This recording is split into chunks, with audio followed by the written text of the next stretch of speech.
What's up? I'm back. It's been a week and a half since I recorded a vlog. I'm great. My throat's a little scratchy. It's been scratchy for a few days, so my voice is a little croaky. But otherwise, I am great.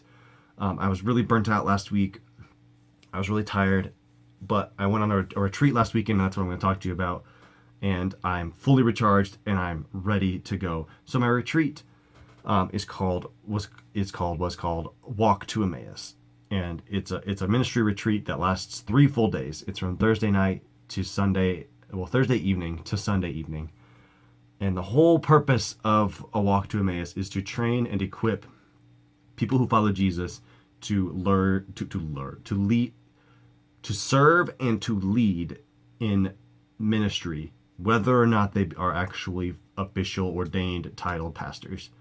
And so there are men's walks, which is obviously the one I went on, where all of the guys, all the pilgrims, all the people who are there to learn are men, and the small group leaders are men, and most of the other leaders are men. In fact, apparently we were supposed to have a speaker who was going to come in, but she had something happen in her personal life and couldn't make it. But the weekend was amazing.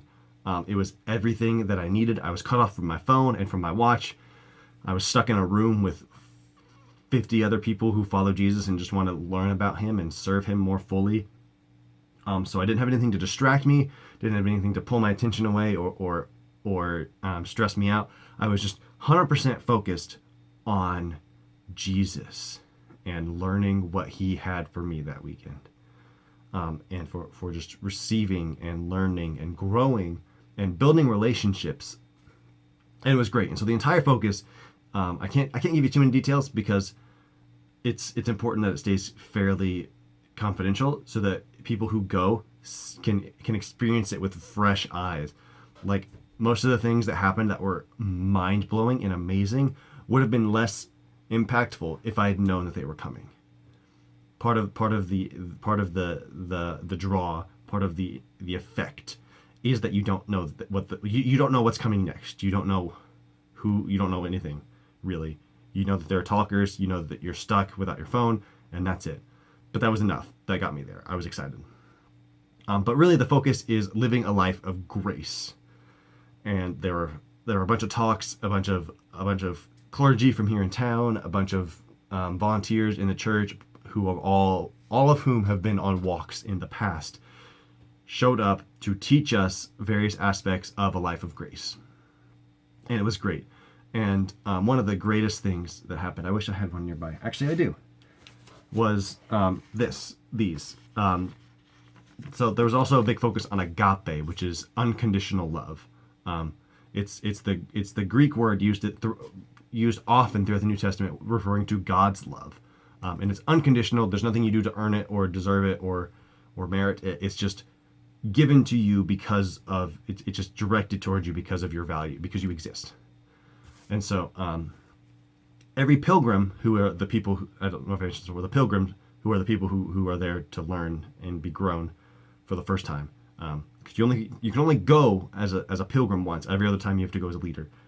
So all the pilgrims have sponsors who sent them, who encouraged them to go, who fundraised for them to go, who raised funds for them to go, and who arranged for them to get there. And so the sponsors are responsible for talking to the pilgrims, friends, family, church body, anybody in their community, and encouraging them to write agape letters. This just happens to be one from my good friend Casey Dust. So shout out to Casey for being awesome. And so the purpose of the letters is to offer encouragement and support and just to love on the pilgrim. And so towards the end of the weekend, they bring out bags, and there were a whole bunch of these similar envelopes in that bag, and everybody around the room was opening them and reading them and crying, and it was great, and it was so emotional, and it was so awesome. And so I remember I didn't read my letters until later that night, but I sat down in my room and was like, all right, Jesus, let's do this. And I started reading through my letters and just sobbing, and it was amazing. It was so awesome to see so many people I know, so many people I look up to, and so many people whose opinions I value, saying, Brandon, you're doing amazing work. Like, you are so in touch with who Jesus is and what he wants for your life.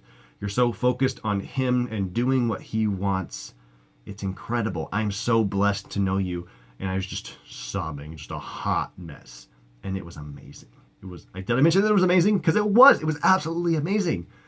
And so I have all the letters, and I have the, aside from Casey's, right, which is right here, all of them are in a box in a drawer over here. And so I'm going to look through them periodically. I have a bunch of notes in this notebook right here.